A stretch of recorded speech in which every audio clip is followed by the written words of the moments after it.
Nashik TV, हमेशा सच के साथ। सरफराज पठान, एवीपी नासिक टीवी से। दोस्तों, आपने मेरे चैनल के माध्यम से देखा होगा, मैंने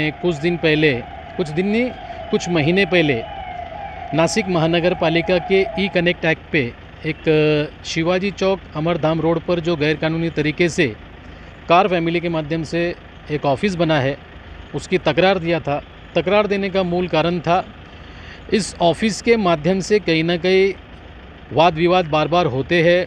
यहाँ पर कुछ कार्यक्रम रवाए जाते हैं जिनकी बिना परवानगी लेके लोगों को तकलीफ़ दी जाती है, और उस कार्यक्रमों के माध्यम से कहीं ना कहीं वहाँ पर झगड़े फसाद होते हैं।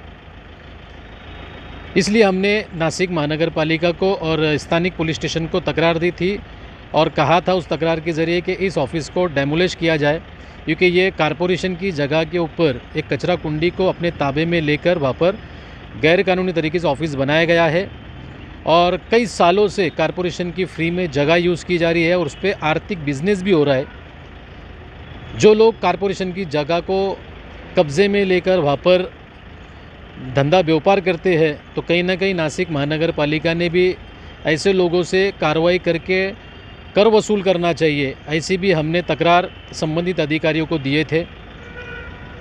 कई महीनों से वो तकरार टेबल पे टेबल इधर उधर फिर रही है, क्योंकि तकरार करने के बाद में अधिकारियों में शायद वो चमक नहीं है कि वो इस दबंग ऑफिस के मालिक पर कार्रवाई करे। जिसने ये ज़मीन पे कब्ज़ा किया है, उसका कहना है कि वो अधिकारियों की नौकरी खा जाएगा अगर उसके ऑफ़िस पे कार्रवाई की गई तो, जबकि इसने खुद गैरकानूनी तरीके से ऑफ़िस पे कब्ज़ा, जगह पे नगर पालिका कब्ज़ा किया है, अपना एक गैरकानूनी तरीके से एक साम्राज्य वहाँ पर निर्माण किया है। और जब अधिकारी उसको नोटिस बजाते हैं, कार्रवाई करने की बात करते हैं या कार्रवाई करने की हमारे ऐसे सामान्य लोग मांग करते हैं, तो कहीं ना कहीं उनको डराया धमकाया जाता है, उनके ऊपर दबाव तंत्र अपना यूज़ किया जाता है। लेकिन दबाव तंत्र जब उनका काम नहीं करता है तो कहीं ना कहीं वो खरीदने की और मरवाने की भी कोशिश करने लगते हैं। इसलिए आज हम एक बार फिर से नासिक महानगर पालिका पहुँचे और तकरार की स्टेटस क्या है, तकरार कहाँ तक पहुँची, क्या हुई, वो समझने के लिए जब हम यहाँ पर आए, तो जो टाउन प्लानिंग के एक अधिकारी है, उनके पास में हमने जब तकरार दी थी तो वो भी टालम टाल कर रहे थे, काफ़ी घुमा रहे थे, और तकरार को आगे फॉरवर्ड करने के लिए कहीं ना कहीं वो निर्गार्जीपना भी कर रहे थे। इसलिए मैंने उनके कुछ कॉल रिकॉर्ड किया, जिसके अंदर वो बता रहे थे अगर शिवाजी चौक अमरधाम रोड पर जो संतोष कार, भगवान कार या कार, जो भी फैमिली के नाम से अगर इनका ये ऑफिस कब्जा है, तो इनके ऊपर अगर कार्रवाई करने तो आसपास के 48 घरों पर भी कार्रवाई होंगी। क्यों कार्रवाई होंगी? कि उन लोगों ने थोड़ा सा ओटा, थोड़ा सा छत अपनी बाहर निकाले हैं। लेकिन मैंने उस अधिकारी से ये भी कहा, क्या तुम उनके ऊपर कार्रवाई करना है नहीं करना है, तुम्हारा लुकआउट है। लेकिन जो लोगों ने गैरकानूनी तरीके से कुंडी पे कब्जा करा है, उनकी कार्रवाई छोड़ के जिन्होंने खरीदी करे हुए अपने घर, अगर 2-2 फुट उन्होंने ओटा बना लिए, तो उनकी कार्रवाई लगे उनके साथ 48 लोगों पर कार्रवाई। तो कहीं ना कहीं ये कार्रवाई मेरा मुंह दबाने के लिए या मुझे इस कार्रवाई से पीछे हटाने के लिए कार फैमिली के माध्यम से नगर पालिका के कुछ अधिकारियों को संगमत करके, डरा धमका के साथ में लेके इस कार्रवाई को कहीं ना कहीं दबाने की कोशिश की जा रही थी। लेकिन मैंने अपने तरीके से उनको जवाब दिया, उनसे बात जो किया आप लोगों के साथ पहले शेयर करता हूँ, फिर आगे अपनी और थोड़ी बात रखता हूँ। सुनिए वो ऑडियो। हेलो संतोष भाई, अर्जी स्थिति गिराया अभी मेरे पास वही तो उसका अभी है ना, उसमें ना कितने 48 लोगों को नोटिस देना पड़ेगा वापस अपने। अभी आप आ रहे क्या नगर पालिका में? आएंगे? बोलो ना, फोन पे बोलो ना, कुछ आने जैसा रहेंगे तो आता हूँ मैं। 1 मीटर बाय 2 मीटर का रोड है ये, और मीन्स वो जो चौक है ना, चौक में ना 48 नोटिस देना पड़ेगा, तो ये नोटिस चला जाएगा, चलेगा क्या? 48 लोगों को नोटिस देना पड़ेगा बोलते? वो चौक है ना, फिर पूरा ही डेवलप हो जाएगा अपना। दो ना, जितने लोग आना थी सबको दो नोटिस, उसमें क्या है? नहीं, तो यही फाइल में है ना, अपने को फिर क्या करेंगे, इसमें ही लगा कि भेज देंगे ना। नहीं, अभी फिलहाल में अपनी तकरार जितनी है उसका नोटिस दो, उसका पिटीशन पूरे नहीं पण एक साथ पूरा के पूरा चौक के साथ एक हो जाएगा। नहीं पण तक्रार अपनी पर्टिकुलर जिसके पुरता है अभी उसका काम करने का ना अपने को 48 लोगों की तक्रार थोड़ी दी है अपन ने। नहीं अभी एक 100 मीटर का है वो भी निकल जाएगा इसलिए बोल रहा हूँ। नहीं पण अपनी तक्रार इसलिए ना उनको अपनी जो है लोगों की माल की जमीन उस पर लोगों ने अगर वट्टे बना ले 1-2 फुट के वो तो उनका हक है उनके सामने की जगह है। ये तो पूरा अनधिकृत है जिसके अपने तक्रार दे ली वैसे उसके ऊपर ही कार्रवाई करिए अपन ने। वो 2-2 फुट काटना है तो नगर पालिका का इशू है उसको अगर काटना है तो नगर पालिका काटेंगे अपनी उनके खिलाफ का तकरार नहीं है। इसके लिए मेरे को उनको भी नोटिस देना पड़ेगा इसके लिए। नहीं वो मेरी तकरार नहीं हाँ मेरी इसको है ना कि मैं ये फाइल भेज देता बाकी 48 लोगों को बात दे देता हूँ। हाँ वो तुम्हारा लुकआउट है तुम्हारे को देना है दो नहीं देना है मेरे जिसके ऊपर तकरार है ठीक है मेरे को जिसके खिलाफ तकरार है बस उसका फॉरवर्ड करो आगे। कब जाएगा ये फाइल? कल जाएगा आज अभी इसका मेरे सामने टिकट क्या है इसके लिए आपको बता दिया एग्जैक्ट आंकड़ा कितना है वो नोटिस देने। ठीक जो अनाधिकृत है वो तो टूटेंगे वो लेकिन अपनी तकरार है ही नहीं। कोई तकरार देता है 48 लोगों के खिलाफ तो उसके ऊपर भी कार्रवाई करो। तो ये अभी चौक कमिश्नर ने बोला है उस हिसाब से वो भी चला जाए।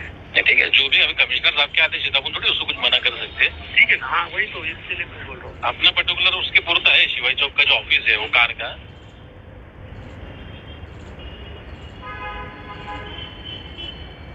Okay okay okay. तो सुना आप लोगों ने ये एक टाउन प्लानिंग के अधिकारी है जिनके पास में मेरी तकरार थी और उसका ये फॉलोअप लेने के लिए मैंने उनसे कॉल किया था। लेकिन उनका कहना ऐसा था क्या वो ऑफिस तो टूट जाएगा लेकिन उसके साथ में 48 लोगों के ऊपर भी कार्रवाई होंगी। तो ये 48 लोगों को कहीं ना कहीं मेरे ऊपर चार्ज करने के लिए या मेरे खिलाफ़ खड़े करने के लिए एक षड्यंत्र है और ये षड्यंत्र कौन कर रहा इसमें समझ में आ रहा। जिस ऑफिस के वजह से बार कई बार झगड़े हुए हैं राइड खड़े हैं जिसकी पुलिस स्टेशन में नोंद है बेकायदेशी बना है महानगर पालिका कब्जा करके बना है उसको तोड़ने के लिए इतना टाइम पास क्यों और तकरार देने के बाद में तकरारदार के ऊपर अलग तरीके से एक षड्यंत्र करके 48 लोगों को छोड़ देना। इसलिए मैंने इस ऑडियो को भी आप लोगों के साथ शेयर किया ताकि मैं बता दूं कि मेरी तकरार उन 48 लोगों के खिलाफ़ नहीं है लेकिन जब नोटिस ये बजाएंगे तो उसके अंदर वो 48 लोगों को ये लगेगा कि मेरे तरफ से नोटिस है क्योंकि नाम मेरा रहेगा। लेकिन मेरी तकरार उन 48 लोगों के खिलाफ़ नहीं थी और आगे भी नहीं है। अगर वो 48 में से कोई इंसान इसके जैसी हरकतें अगर करेगा कारपोरेशन की जगह को कब्जा करेगा उसके से झगड़ा करेगा वातावरण ख़राब करेगा लॉ एंड ऑर्डर का इशू करेगा एरिया में जातिवाद फैलाएगा तो उसके खिलाफ़ भी मैं तकरार करूँगा और पत्र व्यवहार करूँगा। लेकिन अभी फ़िलहाल में हमारी शिवाजी चौक के अंदर जो कार फैमिली के माध्यम से अनधिकृत पने से गैरकानूनी तरीके से कब्ज़ा मार के वहाँ पर धंधा किया जा रहा है उस ऑफिस में उसके खिलाफ़ हमारी तकरार है उसके ऊपर कार्रवाई होने चले। 48 लोगों के ऊपर कार्रवाई करना है तो वो नासिक महानगर पालिका का स्वतंत्र अधिकार है उनको करना है कार्रवाई वो करे।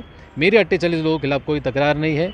जिनको भी नोटिस आती है वो गैर समझ ना ले इसलिए मैंने इस बातमी को आपके साथ शेयर किया। तो फाइनली कुछ महीनों के बाद उस फाइल ने स्ट्रगल करते हुए अभी टाउन प्लानिंग से अतिक्रमण में एंटर कर दी और अभी हमने जो अतिक्रमण की उपायुक्त है डिप्टी कमिश्नर करुणा धाड़े मैडम उनसे ही बात की उनको फ़ोन किया। 6 तारीख से उनके टेबल पे वो फाइल पेंडिंग है। 6 तारीख मतलब इसी महीने की 6 तारीख दूसरे महीने की मतलब 2023 का अभी दूसरा महीना चालू है तो 6 तारीख से फाइल उनके टेबल पे आके पड़ी है लेकिन अभी तक के उसके ऊपर ऑर्डर नहीं हुआ है। तो देखते हैं अभी अतिक्रमण में भी कितना इस तकरारदार के खिलाफ तकरार देने का इसको बचाया जाता है क्योंकि ये एक राजकीय कद का इंसान है इसलिए कहीं ना कहीं इसको बचाने की कोशिश की जाएंगी। और ख़ास करके ये एक हिंदू समाज का आदमी है और उसके खिलाफ़ में एक मुसलमान ने तकरार दिया है तो जाहिर बात है सिस्टम में भी कई अधिकारी जो बैठे हैं जो अपने आप को हिंदू समझते हैं और हिंदू सोच के काम करते हैं। इसलिए अगर यहाँ तकरार आती है तो अगर मुसलमान के खिलाफ़ तकरार आती है तो तुरंत एक्शन होता है और हिंदू के खिलाफ़ तकरार आती है तो बहुत धीरे धीरे एक्शन होता है। ऐसा अनुभव कहीं ना कहीं हमको मिला है देखने मिला है। उदाहरण विनय नगर का भी है जो भारत नगर विनय नगर के बीच में जो कार्रवाई हुई लोगों ने पक्के घर वहाँ पर बनाए थे, 20-20, 30-30 लाख रुपए खर्चा करके, खून पसीने की अपनी कमाई वहाँ पर लगाई थी, जिसके अंदर इसके पहले तकरार दाखिल हुई और इसके अंदर लगे कार्रवाई भी हो गई, घर भी नस्त-ए-नाबूद हो गए, जो तो खरीदे थे लोगों ने। लेकिन शिवाजी चौक में जो कब्ज़ा किया है वो कारपोरेशन की जगह है और कई सालों से कब्ज़ा है और कई महीनों से उसकी तकरार पेंडिंग है, उसके ऊपर कार्रवाई नहीं हो रही है, इसलिए कि वहाँ पर जो कब्ज़ा जिनने किया है वो एक हिंदू समाज से है और विनय नगर के पास भारत नगर के बीच में जो लोगों ने घर बनाए थे वो मुस्लिम समाज के थे और तकरार करने वाले उसमें कहीं ना कहीं हिंदू थे, इसलिए ये कार्रवाई हुई है। तो नगर पालिका के अंदर भी, नासिक महानगर पालिका में कहीं ना कहीं जातिवाद भेदभाव दिखाई दे रहा है, उसकी बू आ रही है। तो नासिक महानगर पालिका कमिश्नर साहब ने इसके अंदर सकोल चौकसी करनी चाहिए और ध्यान देना चाहिए और जो भी ये जातिवादी एक्टिविटीज़ रख के काम करने वाले अधिकारी कर्मचारी हैं इनको तत्काल यहाँ से हटा के महानगर पालिका की छवि को साफ करना चाहिए। इंशाल्लाह इस विषय से आगे और कोई भी अपडेट है तो आप लोग साथ ज़रूर शेयर करेंगे। जय हिंद, खुदा हाफिज़।